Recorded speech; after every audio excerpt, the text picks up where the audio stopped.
let's talk about how you guys are financing this thing. And this is, by the way, this is a two-place, right? Aircraft, is it? Or a single place? No, it's two places. Two places. Yeah. So it's a tandem. Yeah, there's a pilot in the front and a seat in the back. Is there dual control to it or single control? Well, normally a single control, but there will be training versions where there's dual control. Right. Okay. Good. So let's talk about how you guys are funding this thing. And I know that's one of the things we wanted to obviously talk about was you're looking for, I think, to conclude a second round of funding on this. So kind of walk me through what's your pitch to investors? Yeah. Well, like I said, we started off after the concept work, building a team and proving that it will be allowed and that the technologies are feasible. That's the point we have reached. So the sort of proof of concept stage.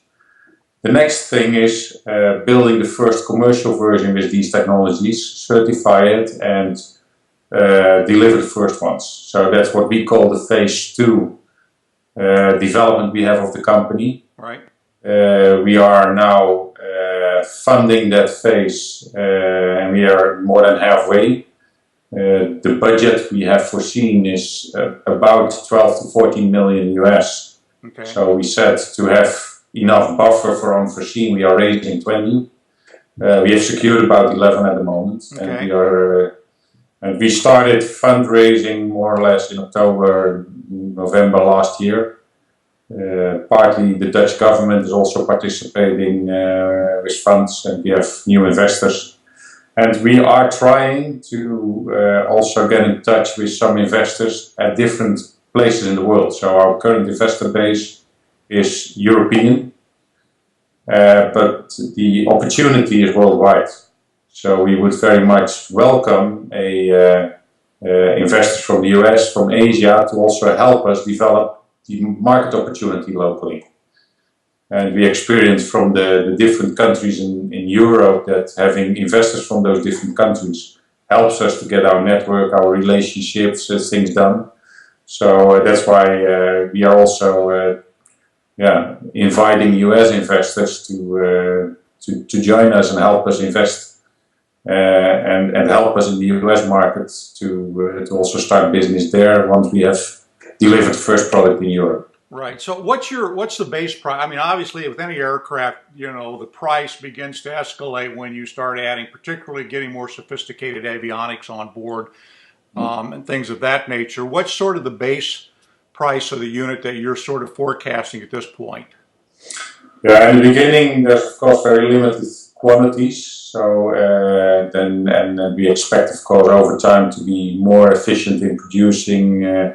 So it will start off at around $300,000 level. Okay. And then depending, of course, on quantities and different production techniques and becoming more efficient, price can go to different levels. So probably at the end of the 5-year horizon, it can be half of that.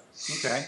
What comes in basically? What are you looking at instrument wise that comes on the aircraft? Obviously, airspeed and indicators and things like that. Yeah, and the certified parts will be, say, the basic parts.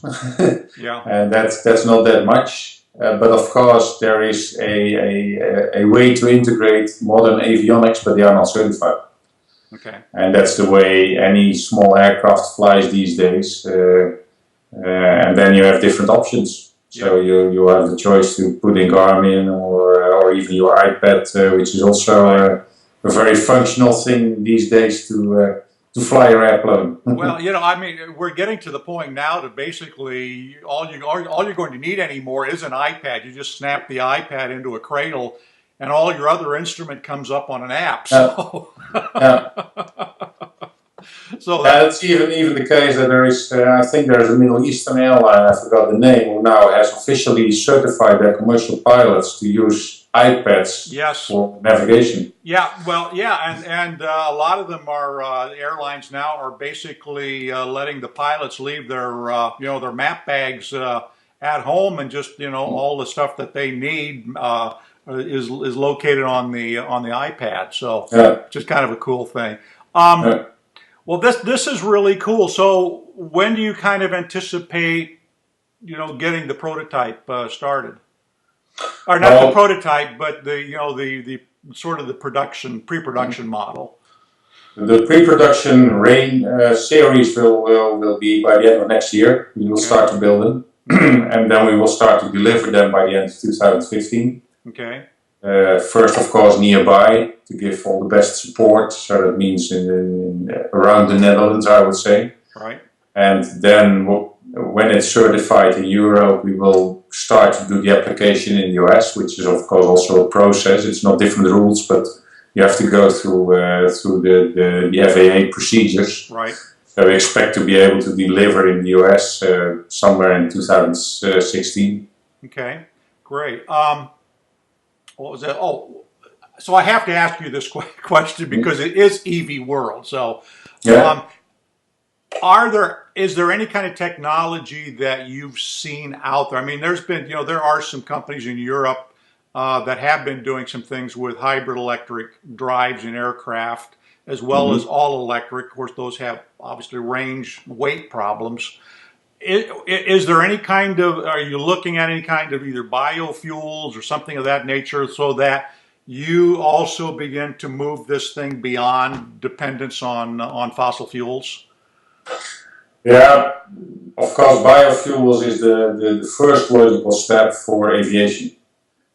Like you said, the energy weight content is the same, more or less. So there are aviation diesel engines which are also being certified for biofuels. Okay. I would expect that biofuels will be the first step into more greener flying. There is no, say on the shorter horizon as we see it, a way to really go electric. So a more logical step, I think, would be to go to what is it, hydrogen. Okay. And then, of course, you have the question: how do you package that, and how do you work with the container? But in terms of weight and volume and energy, that looks to us as a more logical step than going the battery route. Okay. All right. What I should have asked you early on, and I apologize. What is the power plant that you're using on this? The power plant of the prototype at the moment is a Wankel engine. Okay. And that's an easy one to deal with, even with hydrogen. Right. Yeah. How many horsepower? 220. Okay, 220. All right. Yeah. So Okay. that's of course for flying you need much more horsepower, but that gives you the benefit on the road of a very powerful engine in a very light vehicle. Yeah, exactly. Now, is the vehicle driven by the propeller on the road? I don't think so, because it looks like it folds up. So you've got apparently on those rear wheels, you've got some way that you're driving it, or is the front wheel is providing the drive traction? No, the rear wheel. The rear wheels, okay. So it's the same engine for flying and driving, but there's a direct connection when you fly out of the engine, and then it's decoupled when you drive, and then it goes via a system to the wheels. Okay. And because we have this tilting system, there's a pretty complex system how you bring the power to the wheels. Right, yeah, exactly. Well, I was looking at it. Those are kind of like trailing, rear landing gears, like something you'd see on a Cardinal or similar, 207 or something.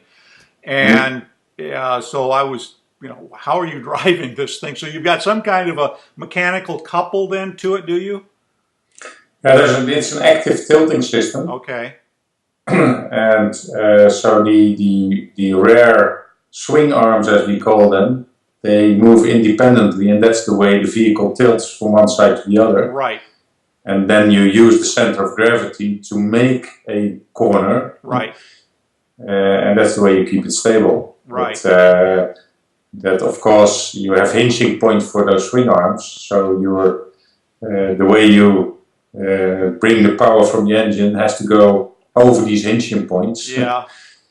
So it would almost make sense then to make those outboard wheels, those rear trailing wheels, make them electric. It's actually something we have looked at. Yeah. But if you then look at the weight consequences, right.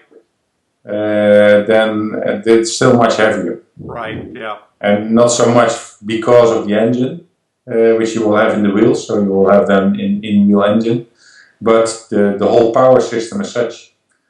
So and so we made a whole power balance, and then this is 3 times lighter still than doing it electric. Okay. Well, I guess the one concern I have about this is you've got all of these hinge points and mechanical couples and things, and I'm wondering, I mean, is this going to be sort of a maintenance heavy vehicle that's going to have to be, fairly regularly, inspected to make sure that you're not having any wear where the hinging points are and things of that nature? Of course, in the design, you design for a certain lifetime. Right. In the way avionics is certified, you have to prove this lifetime. Right. And then, of course, compared to a car, you have more mechanics. So there is the maintenance cost will not be as a car. From the other side, they are much less than a helicopter. Okay.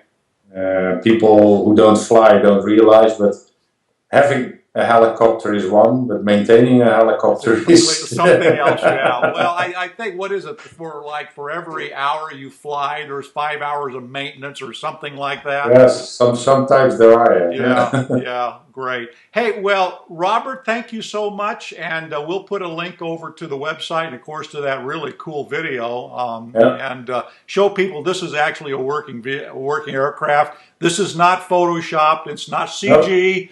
Nope. It's the real thing. It's real. Yeah. Yeah. Great. Well, thank you so much for taking the time and talking to us. You're welcome. Thank you. Okay. I love the interview. Thank you. Okay. Bye-bye. Bye-bye.